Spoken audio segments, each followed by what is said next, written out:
ये कथा राजा हर्षवर्धन और उनकी पत्नी रानी विशपाला की है।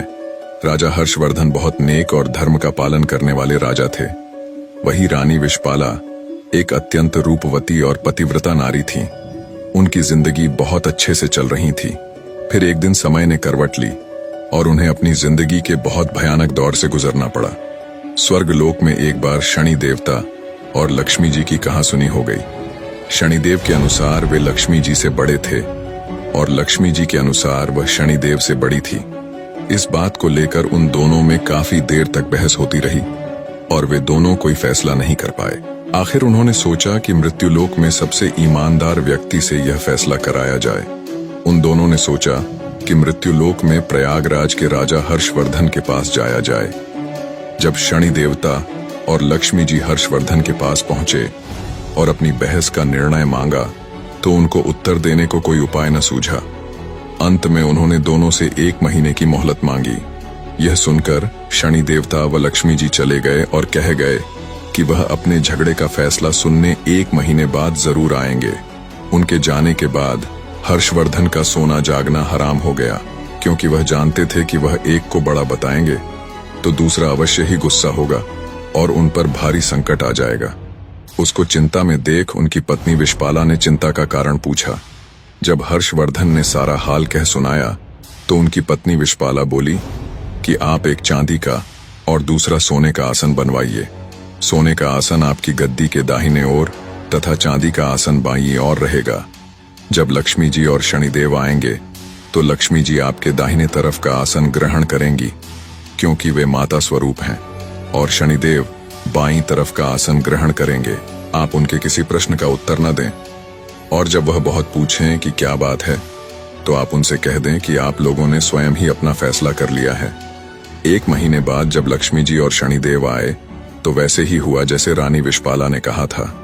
लक्ष्मी ने दाईं तरफ सोने का आसन ग्रहण किया और बाईं तरफ शनिदेव बैठे। जब उन्होंने फैसला मांगा और अत्यधिक जोर दिया तो राजा ने वही उत्तर दिया जो रानी ने बताया था। यह सुनकर शनिदेव गुस्सा होकर चले गए। लक्ष्मी जी ने जाते जाते हर्षवर्धन से कहा कि संकट तो जरूर आएगा, परंतु मैं तुम्हारे साथ हूं। जल्दी ही शनि देवता के प्रकोप से प्रयागराज में बहुत भयंकर अकाल पड़ा। लोग भूखे मरने लगे। यह दशा हर्षवर्धन से देखी न गई। कोई उपाय न मिलने पर आखिरकार लगभग 1 साल के बाद उन्होंने अपने राज्य को त्यागने का निश्चय कर लिया। एक रात को वह अपनी पत्नी के साथ राज्य को छोड़कर निकल पड़े। साथ में उन्होंने एक पोटली में हीरे जवाहरात मुसीबत के समय काम आने के लिए ले लिए। जैसे ही हर्षवर्धन विशपाला के साथ निकले, बहुत ही भयंकर आंधी तूफान आ गया और चारों ओर अंधेरा छा गया। आंधी तूफान में दोनों रास्ता भटक जाने के डर से एक जगह खड़े हो गए। तभी लक्ष्मी जी एक छोटी सी लड़की का रूप धारण करके आई और लालटेन की सहायता से उन दोनों को नदी के किनारे तक पहुंचा दिया। हर्षवर्धन अपनी पत्नी के साथ नदी के किनारे पहुंच गए, परंतु अब नदी पार करने की समस्या उत्पन्न हो गई। इतने में एक बूढ़ा नाविक नाव खेता हुआ उस तरफ आया। हर्षवर्धन ने निवेदन किया कि वह उनको नदी के किनारे पहुंचा दे। नाविक बोला कि उसकी नाव बहुत हल्की है, इसलिए एक एक करके ही वह उनको पार करा सकता है। राजा ने उसकी बात मान ली। पहले वह रानी को पार ले गया, फिर राजा हर्षवर्धन को और अंत में गहने की उस बड़ी सी पोटली को। परंतु उसने गहने की पोटली को नदी पार नहीं पहुंचाया। वह उस पोटली को लेकर गायब हो गया। हर्षवर्धन थोड़ी देर तो नाविक और पोटली का इंतजार करते रहे, परंतु जब उन्होंने देखा कि नाविक नहीं आया तो वे समझ गए कि वो बूढ़ा नाविक कोई और नहीं बल्कि शनिदेव ही थे। हर्षवर्धन और विशपाला नदी के किनारे चलते चलते एक गांव में पहुंचे। वहां के लोग जंगल से लकड़ी काटकर बेचते थे। लकड़ी का व्यापार ही उनकी कमाई का साधन था। हर्षवर्धन भी अपनी पत्नी के साथ गांव में रहने लगे। वे चंदन की लकड़ी काटकर लाते और पास के गांव में बेच देते। थोड़े ही समय में चंदन की लकड़ी बेचकर वे काफी पैसे वाले हो गए और आराम से जीवन व्यतीत करने लगे। यह सब लक्ष्मी जी की कृपा थी। उनको आराम में देखकर शनिदेव ने फिर से एक चाल चली। एक दिन एक सौदागर जो उस गांव से चंदन की लकड़ी लेकर दूसरे देशों में जाया करता था, उसका जहाज यहाँ फंस गया। उसने बहुत प्रयत्न किया, परंतु वह जहाज टस से मस न हुआ। उसकी समझ में नहीं आ रहा था कि क्या करे। इतने में शनि देवता ब्राह्मण का रूप धारण करके उसके पास आए। उन्होंने सौदागर से कहा कि मैं तुम्हारे जहाज को हटाने की युक्ति बता सकता हूँ। सौदागर ने जब उनसे पूछा कि वह युक्ति क्या है तो उन्होंने कहा कि तुम गांव के लोगों को भोजन का निमंत्रण दो और उनमें जो भी सती सावित्री स्त्री होगी, यदि वह तुम्हारे जहाज को छू देगी तो तुम्हारा जहाज चल पड़ेगा। सौदागर ने शनि देवता के बताए अनुसार गांव के लोगों को निमंत्रण भेज दिया। जब वे हर्षवर्धन के घर पहुंचे तो विषपाला ने यह कहकर निमंत्रण अस्वीकार कर दिया कि मेरे पति जंगल में लकड़ी काटने गए हैं। सौदागर के आदमी ने वापस जाकर सारी बात बता दी। सौदागर समझ गया कि यही औरत पतिव्रता है और यही उसके जहाज को निकाल सकती है। वह शाम को फिर उसके घर गया। उस समय हर्षवर्धन घर पर ही थे। उसने निमंत्रण स्वीकार कर लिया। जब सौदागर ने हर्षवर्धन और विषपाला से कहा कि वह जहाज छू दे जिससे वह निकल सके, विषपाला ने अपने पति के कहने पर जहाज छू दिया और जहाज हिलने लगा। यह देखकर सौदागर के मन में पाप जागा कि क्यों ना मैं इसको अपने साथ ले चलूं। यदि जहाज फिर से फंस गया तो वह छूकर उसे हटा सकती है। यह सोचते ही उसने विषपाला को अपने साथ जहाज में खींच लिया और जहाज चल पड़ा। हर्षवर्धन चिल्लाया, परंतु उस समय तक जहाज काफी दूर चला गया। विषपाला अत्यंत रूपवती थी। उसको देखकर सौदागर के मन में पाप जागृत हुआ। उसने विषपाला के सम्मुख उसे अपनी पत्नी बनाने की इच्छा जाहिर की, पर रानी ने उसे साफ मना कर दिया। पर रानी के रूप पर मोहित हुआ सौदागर अब हर समय उसके पीछे पड़ा रहता। रानी विषपाला ने सौदागर की छेड़छाड़ से तंग आकर सूर्यदेव से प्रार्थना की कि उसको अपने सतीत्व की रक्षा करने के लिए कोढ़ दे दे। उसकी प्रार्थना सूर्य भगवान ने सुन ली और उसका शरीर कोढ़ से विकृत हो गया। इधर राजा हर्षवर्धन भी रोते बिलखते नदी के किनारे से चल पड़े। वह इसी आशा में थे कि यदि जहाज उस तरफ से गुजरा तो वह अपनी पत्नी को छुड़ा लेंगे।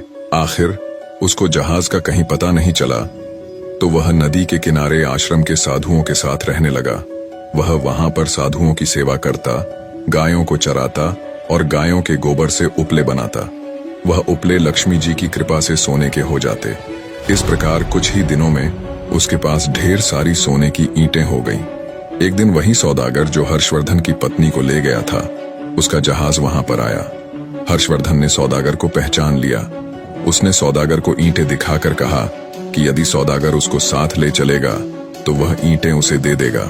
सौदागर ने भी हर्षवर्धन को पहचान तो लिया था, परंतु सोने की ईंटों के लालच में अपने जहाज में बैठा लिया। जब जहाज चल पड़ा तो कुछ ही दूर जाने पर सौदागर ने हर्षवर्धन को नदी में फेंकवा दिया। हर्षवर्धन की चीख पुकार विषपाला को सुनाई दे गई। उसने एक काठ का टुकड़ा समुंदर में फेंक दिया। उस काठ के टुकड़े के सहारे हर्षवर्धन एक पुल पर पहुंचा, जहां आते जाते जहाज से चुंगी यानी कर लिया जाता था। अनजान व्यक्ति को वहां देख वहां कामगारों ने उससे पूछा कि वह कौन है और कहां से आया है। तो हर्षवर्धन ने कहा कि वह एक अत्यंत दुखी आदमी है। वहां के लोग उसको राजा के पास ले गए।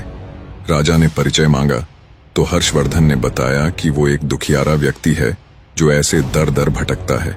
उसने राजा के सामने दया याचिका कर कोई छोटी मोटी नौकरी देने की मांग की। राजा भी एक दयालु व्यक्ति था। उसने उसे वहां के बगीचे का माली बना दिया। उस राज्य के राजा के यहाँ संतान के रूप में इकलौती पुत्री थी, जिसके लिए नित्य फूलों का सुंदर गजरा बनाकर मालिन लेकर जाती थी। एक दिन राजकुमारी ने मालिन से पूछा कि आजकल गजरे कौन बनाता है, वे अत्यंत सुंदर होते हैं। मालिन ने राजकुमारी को बताया कि एक नया नौकर है जो गजरे बनाता है। राजकुमारी ने उसे देखने की इच्छा प्रकट की। जब उसने राजा हर्षवर्धन को देखा तो वह उस पर मोहित हो गई और हर्षवर्धन से ब्याह करने की हठ पकड़ ली। राजा ने बहुत मना किया, परंतु जब राजकुमारी नहीं मानी तो उन्होंने लाचार होकर दोनों का ब्याह कर दिया और जंगल में एक मकान रहने को दे दिया। कुछ दिन बीत गए तो हर्षवर्धन ने राजकुमारी से कहा कि ऐसे बेकार बैठे रहकर मेरा मन नहीं लगता। तुम अपने पिता से कहो कि मेरे को जहाजों की चुंगी का ठेका दे दें। राजकुमारी ने अपने पिता से यह प्रस्ताव रखा तो राजा ने प्रस्ताव स्वीकार कर लिया। हर्षवर्धन अब आने वाले जहाजों से चुंगी लेता। ऐसे ही 7 वर्ष बीत गए। शनिदेव का प्रभाव खत्म होने को आया। एक दिन सौदागर का जहाज वहीं आया। हर्षवर्धन ने उस जहाज को रोक लिया और उसे वहां से जाने नहीं दिया।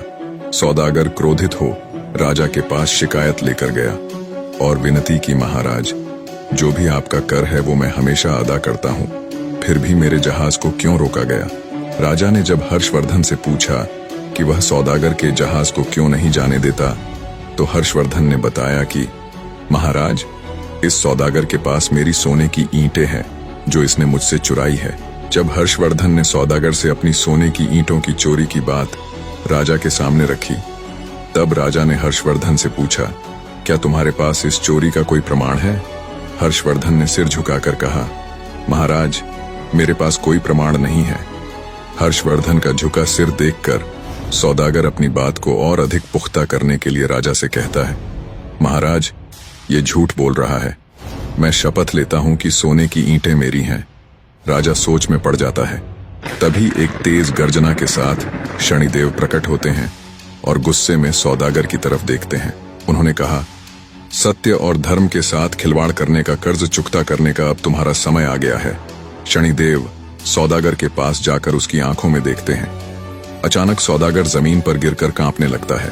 वह पसीने से तरबतर होकर चिल्लाता है, मुझे माफ कर दो, मैंने झूठ बोला था। ये सोने की ईंटें मेरी नहीं हैं।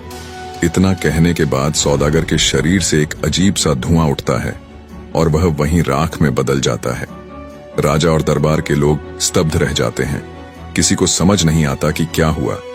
तभी शनिदेव हर्षवर्धन के पास जाकर उनको प्रणाम करते हुए कहते हैं, राजा हर्षवर्धन, तुम्हारे सत्य और धैर्य ने मुझे पराजित कर ही दिया। तभी एक बार फिर से तेज प्रकाश होता है और तेज प्रकाश के साथ लक्ष्मी जी प्रकट होती है। मां लक्ष्मी जी हर्षवर्धन को आशीर्वाद देते हुए कहती हैं, तुम्हारे त्याग, धैर्य और धर्म का पालन करने के कारण मैं तुम्हें अखंड समृद्धि का आशीर्वाद देती हूँ। तुम्हारा राज्य फिर से समृद्ध होगा। आशीर्वाद देकर लक्ष्मी जी और शनिदेव दोनों अंतर्ध्यान हो जाते हैं। राजा के आश्चर्य की कोई सीमा नहीं थी। वह हर्षवर्धन के पास आकर कहते हैं, तुम कोई साधारण पुरुष नहीं हो सकते। तब हर्षवर्धन उसे पूरा किस्सा बताते हैं। राजा सहित पूरा दरबार हर्षवर्धन की धर्मपरायणता का गुणगान कर रहा था। राजा ने हर्षवर्धन की पत्नी रानी विश्वपाला को आदरपूर्वक जहाज से पालकी में बुलाया। रानी विश्वपाला ने पुनः सूर्य भगवान से प्रार्थना करके अपना पूर्व रूप मांग लिया। राजा ने आदरपूर्वक हर्षवर्धन के साथ अपनी बेटी को और रानी विश्वपाला को भी, जिसको उसने अपनी बेटी मान लिया था, प्रेम पूर्वक विदा किया। निष्कर्ष, किसी के जीवन में कठिनाइयां कितनी भी बड़ी क्यों न हो, अगर व्यक्ति सत्य और धर्म के मार्ग को नहीं छोड़ता तो समय के साथ वो न केवल हर मुश्किल से बाहर आता है, बल्कि खुद वो मालिक परमात्मा भगवान भी उसकी मदद करते हैं।